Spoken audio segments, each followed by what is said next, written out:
"You have cancer," are three words that I never thought that I would hear from myself. But it happened to me. A few months ago, I was diagnosed with endocarcinoma cancer, and I transparently was in complete shock. But I'm going to go back a little bit to tell you how we even got here. So, around February, I started experiencing some heavy and abnormal bleeding. Honestly, I didn't really think much of it because I suffered from PCOS. And so I thought that that was just one of, the symptoms that I've been going through for quite a bit of time. But the bleeding became heavier. And after about 3 weeks of uncontrollable bleeding, I decided to go to my gynecologist. When I got to the gynecologist, they ordered a pelvic and a vaginal ultrasound. The results came back from that. They saw a small fibroid, but it wasn't enough to cause bleeding, according to what my gynecologist said. So he then ordered a hysteroscopy with an IUD to stop the bleeding, as well as a biopsy. He just assured me like, hey, the biopsy is, just to make sure there's no cancerous or precancerous cells, but you're really young, so I definitely don't think that will be the case. And I got the hysteroscopy a little over a month and a half ago, and within days, he gave me a call. I was driving home from work, and the nurse said, hey, do you have time to get on a Zoom call with the doctor? I immediately started praying, because if she's calling me and saying that the doctor wants to get on a Zoom call, then it had to be something. I still never thought it was cancer. Honestly, I thought it was endometriosis, and I was going to be okay with that.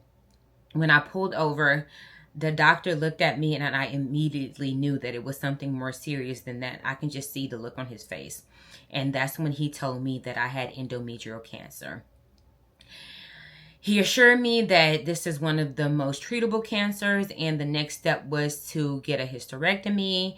He referred me to an oncologist, and the journey began. I went to the oncologist that he referred.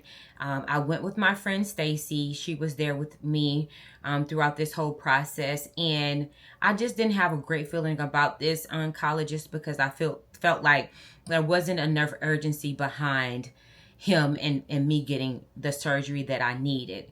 So then I decided to schedule an appointment with MD Anderson, and that was by far the best decision that I made for myself. I scheduled an appointment with MD Anderson 2 days after I had the original appointment, and by the following week, I was ready for operation to get my hysterectomy. When I got this diagnosis, I was in complete shock. I was in complete shock. And I just could not believe what I was hearing. I just could not believe that it was happening to me. And I'm not going to lie, I was very, very fearful. When you hear that word, you automatically go to a really dark place. And I tried my best not to go into that place. And so I did what I knew best. I reached out to close family and friends, and I leaned on God. The first person that I reached out to was obviously my mom. And then I reached out to my aunt Barbara, and then my cousin Ronald, but we called him Turtle. And I feel like they really, really helped me through this situation, because they taught me how to pray. I thought that I knew how to pray, but I did not know how to pray to heal my body. So what they recommended to me is, they reassured me that God did not give you disease. That God did not give us any sicknesses or any diseases. And so I would just need to talk to my body and let my body know, and let cancer know that it did not belong in my body and it would have to go. And I did that immediately. And for the past 4 weeks since I've been going through this process, the only thing I've done was relied on God, prayed, and talked to my body and told them the cancer that it had to leave my body. Oh, my cousin also recommended that I not go onto Google's and ChatGPT and TikTok, and to try to eliminate any fear that I had in my mind as it related to what I was going through. And I listened to every word that they said. And from that point forward, I never Googled, I never researched or anything. I relied on God, and I prayed, and I talked to my body and told my body that it was healed and that I was going to get through this.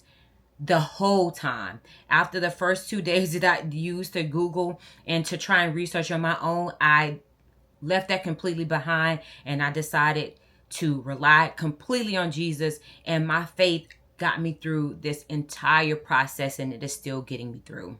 Now, of course, I'm in my early 40s, but there are many women that are still having babies at 40 plus. And I did have a dream to still conceive, but I definitely put that to the wayside when I found this out, because I just wanted to make sure that I was here and that I was healthy. When I even got the diagnosis, the first thing that I thought about was, oh my God, I cannot put my mom through this. My brother passed away 2 years ago, and I just didn't think that she can bear that. And so by the grace of God, I just picked up the strength and just kept moving. I was saying that, at least I'm here. If I can't have any kids anymore, at least I will be here. I had the hysterectomy, removing my uterus, my fallopian tubes, everything that they wanted to remove, my ovaries. I was 100% on board with it because I just wanted to get to the other side of things. So I had the surgery, and let me tell you guys how God worked. In the middle of the surgery, so let me go back a little bit. The oncologist that I had, unfortunately, she was gone on vacation, so she could not do my surgery. She recommended me to her peer. Her peer did the surgery, and while he was in the middle of doing my hysterectomy, my oncologist called and told him that save my ovaries. They did testing on my lymph nodes. Hopefully I'm saying that correctly. Everything looked great, and he was able to save one of my ovaries. He couldn't save the other one because there was a cyst on it. They didn't want to take any chances. But when I woke up from the operating room, the first person who I saw was my mom, and she told me that they were able to save one of my ovaries. And I just think that that was all God. Now, I don't know what happened, moving forward with that. Of course I can't conceive because I no longer have a uterus, but with having the one ovary, there's still a fighting chance that I may be able to get a surrogate, and I'm definitely going to try my best to pursue all avenues. And if for some reason that doesn't happen for me, I definitely am open to adoption. If you've been following me, then I foster to adopt for almost 2 years. I definitely want to be a mother within this lifetime. This process has been definitely an emotional toll, but I just definitely thank God, because he is the one that got me through all of this, and I really, really, really leaned on my faith when it came to me getting through this process. I want to thank my friends. I want to thank my family. I want to thank my line sisters. I want to thank my friend Toya for driving down here on the day of my surgery and driving me back and forth to and from getting my surgery. I want to thank my friend Jason, who was there for me 100% of the time and who has always been there for me no matter what. And I really, really want to thank my friend Stacy. I thank God for giving me a friend such as Stacy. She is my best friend, one of my best friends. She has been there for me more than I can imagine. I am forever grateful to her for getting me or helping me through this process. I cannot even explain to you the prayers, the love and the support that I have gotten through this journey. I am happy to report that as of yesterday, I did receive my final biopsy report, and it shows that I am cancer-free in remission. So, of course, they will still continue to monitor me within the next 2 up to 5 years. But I know, and I'm definitely believing that it's 100% gone like it is, and it will not come back.